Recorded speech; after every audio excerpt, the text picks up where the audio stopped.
his question on a similar subject. Sahit, please ask your question. नमस्कार महोदय, माननीय प्रधानमंत्री जी, मैं Sahid Ali silver oak school Delhi cantonment board में 10वीं कक्षा का छात्र हूँ।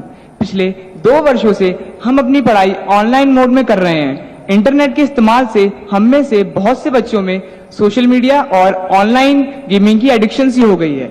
इस स्थिति से बाहर निकलने के लिए क्या करें? कृपया हमारा मार्गदर्शन कीजिए।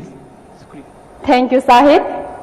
Honorable Sir, Kirtana Nair, a class 10 student from Thiruvananthapuram, Kerala, is plagued by the same problem and expects to receive guidance from you, sir.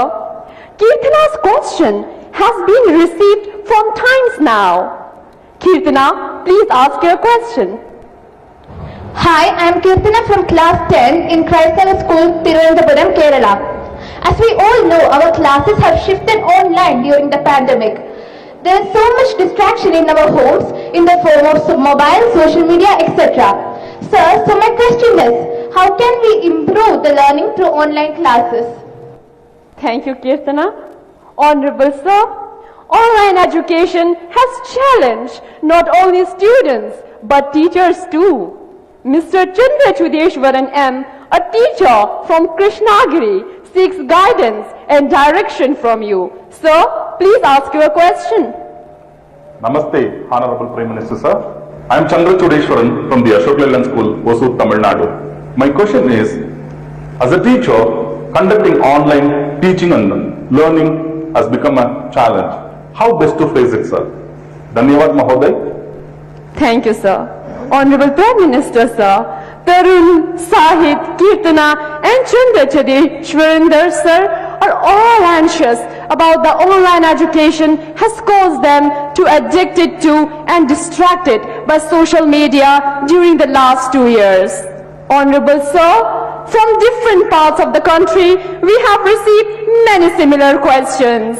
Out of those, these are the selected ones that sum up everyone's concerns. I request you to please guide them, sir.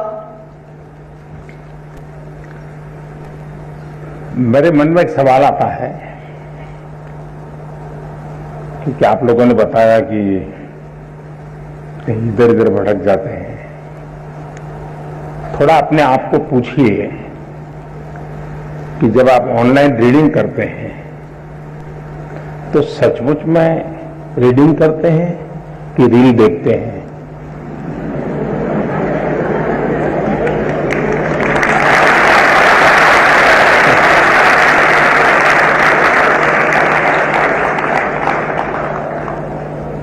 हमने आपको हाथों को पकड़ लिया है। हकीकत में दोष ऑनलाइन या ऑफलाइन इसका नहीं है। आप अनुभव किए होंगे, क्लास में भी बहुत बार आपका शरीर क्लासरूम में होगा, आपकी आंखें टीचर की तरफ होगी, लेकिन कान में एक भी बात नहीं जाती होगी क्योंकि आपका दिमाग कहीं और होगा। कान को तो कोई दरवाजा नहीं लगाया है, कोई खिड़की नहीं लगाई, लेकिन मन कहीं और है तो सुनना ही बंद हो जाता है, रजिस्टर ही नहीं होता है। जो चीजें ऑफलाइन होती हैं वही चीजें ऑनलाइन भी होती हैं। इसका मतलब है कि माध्यम समस्या नहीं है, मन समस्या है।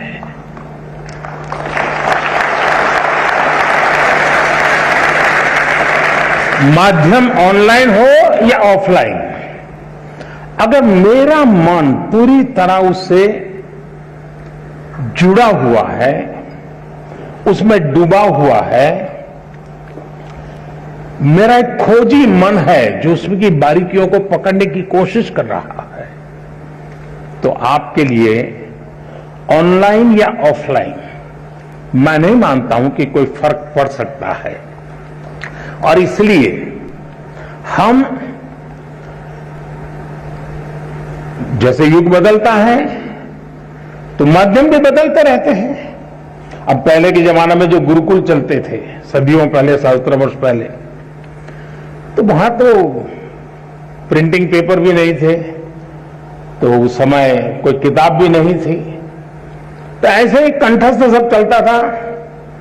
तो उनकी श्रवण शक्ति इतनी थी, सुनते थे और उसको कंठस्थ कर लेते थे, और पीढ़ी दर पीढ़ी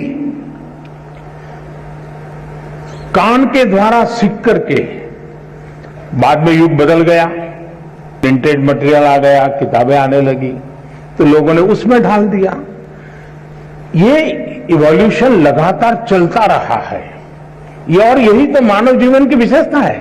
तो वो इवोल्यूशन का एक हिस्सा है कि आज हम डिजिटल गैजेट के माध्यम से, नए टेक्नोलॉजिकल टूल के माध्यम से बड़ी आसानी से